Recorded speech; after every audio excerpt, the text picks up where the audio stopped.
এই মর্মে আপনাদের নিকট আবেদন করিতেছি যে আমার ছোট ভাই নাসমুল আলম সহ আল মামুন আল আমিন মেহেদি হাসান পরিবারের পক্ষ থেকে জানাইতেছে কয়েকদিন পূর্বে বিবাদী মোহাম্মদ ইউনুস আলী বাংলাদেশ জামাতে ইসলাম পাটগ্রাম উপজেলা যুব বিভাগের সভাপতি, মোহাম্মদ সোহেল রানা জামাতে ইসলাম আমির পাটগ্রাম পৌরসভা, পিতা মোহাম্মদ আব্দুল সত্তার, মোহাম্মদ মাহিন পিতা অজ্ঞাত, সোহেল রানা দোকানের কর্মচারী, এই 3 ব্যক্তি বিদেশে চাকরির কথা বলিয়া প্রথানা করিয়া আমার ভাই সহ 4 জনের নিকট হইতে 36 লক্ষ টাকা হয়েছে। পরবর্তীতে আমার ছোট ভাই সহ সহজ সরল মনে বিশ্বাসে প্রতারকের প্রস্তাবে রাজি হলে উক্ত প্রতারক ব্যক্তিরা গত 7/5/26 তারিখে আমার ভাই সহ 4 জনের ফ্লাইট করে কাজের উদ্দেশ্যে সুদূর রাশিয়া শহরের মস্কে পাঠায়।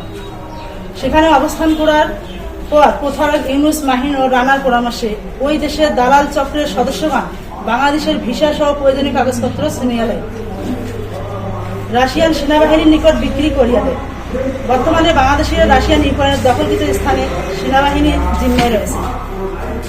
প্রিয় সাংবাদিক ভাইরা, আমার ভাই সহ সঙ্গীয় 4 সুদূর রাশিয়া ঝুঁকিপূর্ণ ও মর্মান্তিক অবস্থায় আছে।